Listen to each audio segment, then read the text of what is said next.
Hey y'all, God doesn't give you the instruction for you to go ask everybody else what they think about the instruction that God gave to you. He gave you the instruction because he's telling you this is the tool that you are going to use that's going to be a deliverance for you, for your family, for generations to come, and that will glorify him.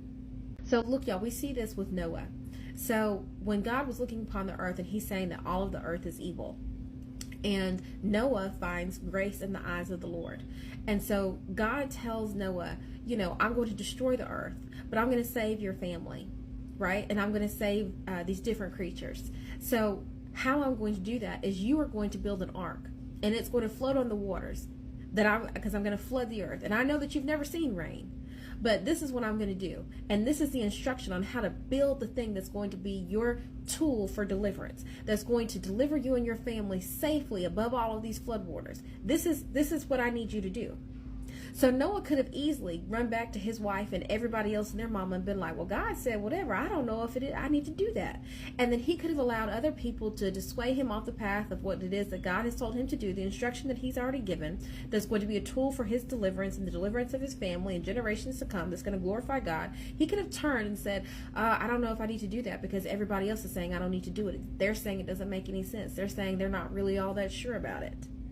But he didn't do that because he loved the Lord, because he had faith in the Lord, because he chose to obey after 120 years of it not flooding and the ark being finished. When God beckons him to come into the ark and he shuts it up 7 days later, when it starts to rain, when the flood is pouring out from the heavens and everything else is destroyed, Noah and his family and those creatures in there with him are saved. Because he chose to obey, because he chose to have faith, because he chose to say, I love the Lord and I trust him, and he has never failed me yet. What is it that God has given you the instruction to do that you are trying to get everybody else's approval on? What is it that God has told you to do that you're trying to see and check with your mama, with this person, with that person? What is it that God has told you to do that you have been hindering, that you have been holding back because of the mocking eyes and feelings and mouths of other people? What is it that he has told you to do that you haven't walked in the instruction to go and build for the deliverance of you, for the deliverance of your family, for the deliverance of your bloodline, to glorify God? What is it that you have not done?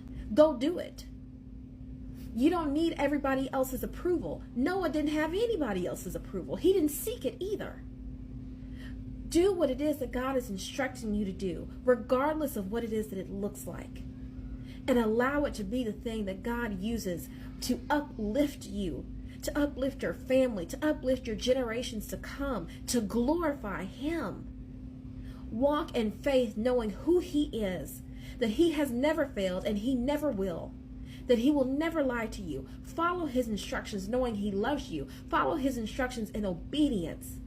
And walk in what it is that he's got for you. And most importantly, to glorify him. That through what it is that you allow him to do through you and for your family and for generations to come. What it is that it will do for others who see you.